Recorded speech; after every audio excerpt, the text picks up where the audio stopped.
urororo nguchi tore komento mukia mara kabere mara gatatu erinde korange serikali ya rurororo kiagera ne serikali ya changira abakenya abantu baito abana baito moroje chiskuru buna cyabeire chiskuru ichiko sambwa chiskuru ichiko ya abana abayiburi bacandegete mbamaiti abana babo nkayibakare uchumi economy ya sarikire besa cyakatokire meuko y'abantu nchiyo semo ya marwaire abantu bari kurwariwo na NHIF sha bareta tigokora amo nebintu binde binga abantu bamintu mubiroje obokaya ajubogendrete ne serikali nje nari kubabori abaguzi bamintu onyenga kikerororo tuguchikugamba gose gokwana ne sauti yemo inka kinereye tuguchikwana ne sauti yemo erindegerege gwiko mwakonde tunyari kustuma serikali ya William Ruto ka nereraba asobokendu baramanya nkikere na intu twatebirega ekero turaire serikali egente getangani no komechwa ngaba Kenya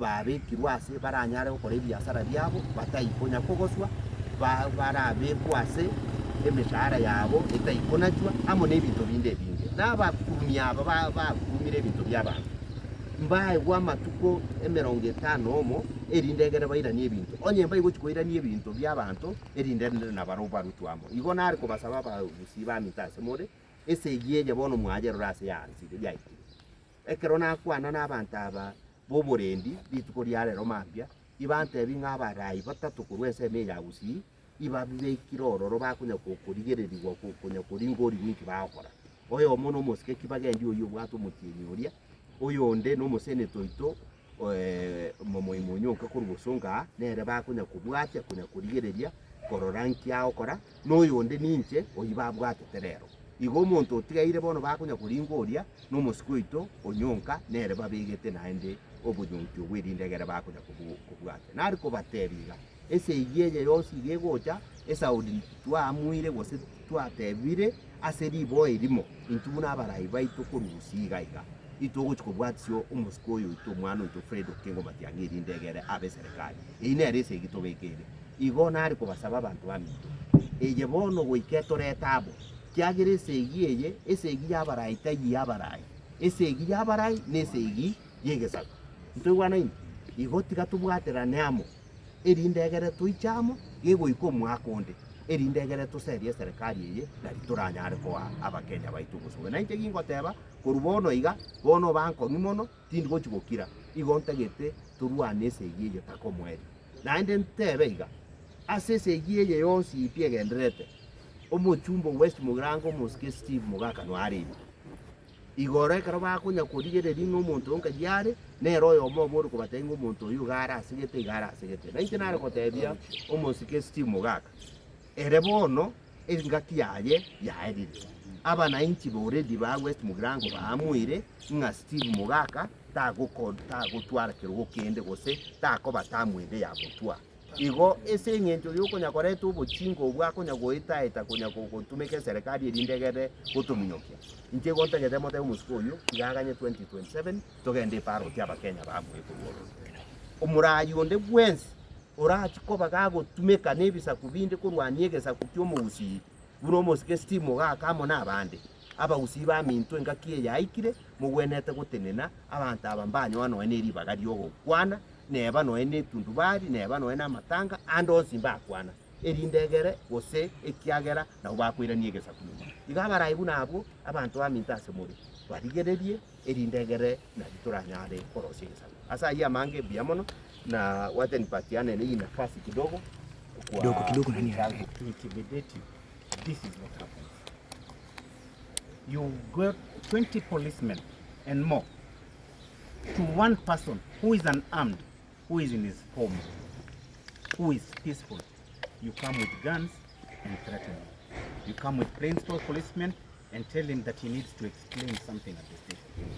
Something which, if you are reasonable and you are independent, you can be able to have him explain from his own home. You don't have to take him to a police station, you don't have to take him to a cell. But because intimidation must be the key, then what do? You bundle him into a motor vehicle and go and lock him up in a cell. And when you want to release him, you blackmail him.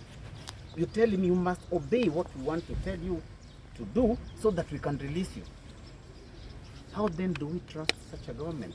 How then do we trust such a police force? Remember, when the president signed his first documents when he was sworn in, one of the things was the independence of the police. But these policemen are acting under the thumb of a political force. When you assume that somebody is going to create chaos, when you imagine that he's going to create chaos, and then you do not have even an iota of evidence, you do not have anything to show that he has actually committed any offense, not by speech, not by action, not by mobilizing, not by calling people, then there's something wrong. And this cannot be acceptable. We cannot allow the government to keep on threatening people because you have decided to take a stand over a different position. I know for a fact, because I have sat in that government. I know for a fact, because I sat with the current president. I know for a fact, because I moved around with him. And I know for a fact, because I campaigned for him. This is the nature of his operations. And I cannot step back saying that. The people who help him are now the people that he is crushing, that the people he's bullying, that the people he does not want to speak anything against him. Why? Because first of all, they know what he can do or what he is, and that they do not want him there anymore.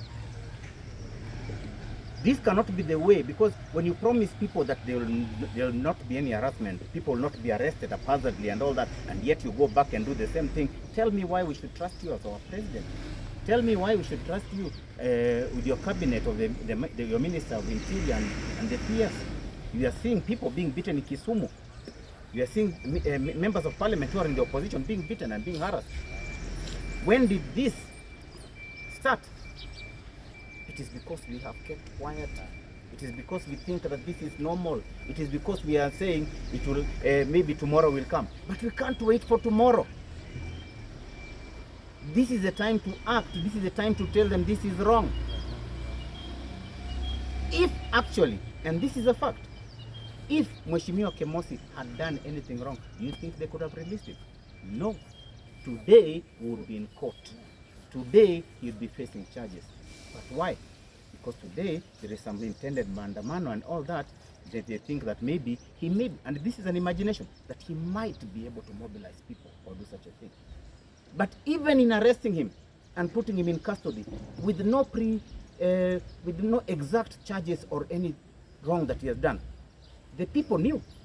The people went to the station. The people were there overnight. They were saying, please release Mheshimiwa or tell us what wrong he has done. So for them, it was two wrongs now, and they were realizing that if they do not release him, people might storm the station. People might now start the mandamano. The one that they want to prevent might just start by their own action. It is time to say no. It is time to say one term. It is time to say that these people need to go home. We need to clean the slate. We need to remove all those people that are there.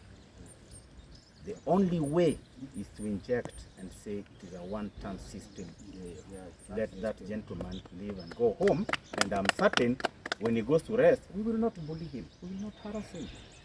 When he's at home there, we will not visit him with 20 policemen and all those kind of things. We will do nothing. That is all I can say for the time being.